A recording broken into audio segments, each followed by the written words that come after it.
Since the February 1st, 2021 military coup, the human rights situation in Myanmar has seriously deteriorated.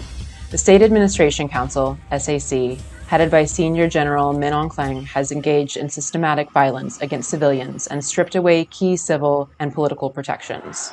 Knowing the military regime to be both illegal and unjust, the people of Myanmar in both urban and rural areas took to the streets to voice their opposition. The SAC military want to bring the old system back again. We are here to show we are against something that should not have happened. I don't want the next generation to experience this wicked system. A villager in Mutra district. SAC security forces cracked down on the protests using excessive violence, including brutally beating and torturing protesters, as well as shooting at them using both rubber and live bullets. The SAC military threatened us with guns. The soldiers started patrolling in the place we are gathering for the protest, and at least 20 to 30 military trucks will follow and block the protest. They attack us with tear gas, deploy water cannon against us, and fire rubber bullets at protesters. A teacher from Pa'an town. In some cases, the SAC killed people and they tied those people's toes with rope and dragged them away. It is like they were trying to disappear the dead body. Many people died, but the SAC never told the truth about how many people died exactly. A villager. SAC soldiers and police officers who joined the civil disobedience movement confirmed the use of excessive force and violence by security forces during the protests. 6 of us are again, including me. We have to fire live rounds. Our bullets are not meant for shooting innocent civilians. A police officer. Many protesters and government staff engaged in the civil disobedience movement have fled to KNU-controlled areas to escape arrest and persecution by the SAC. KHRG received reports of over 3,000 CDM arrivals in Duplaya district by the end of May and close to 1,000 in Pa'an district as of August. Although conflict and attacks had been ongoing in certain parts of Southeast Myanmar even prior to the coup, the shifts currently taking place reflect a complete disregard for human rights and signal a return to a four-cuts approach that treats civilians not just as collateral damage, but as a central resource in the battlefield. Although some areas in Southeast Myanmar have experienced little to no fighting, others have endured an ongoing onslaught of attacks and fighting since the coup.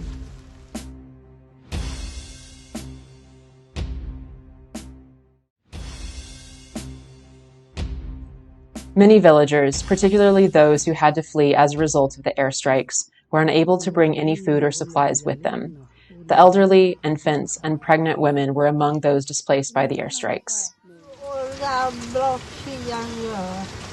Just the news of the military takeover led many villagers to begin preparing for the possibility of fighting, and thus displacement, and for the re-emergence of the kind of human rights abuses that they had suffered in the past.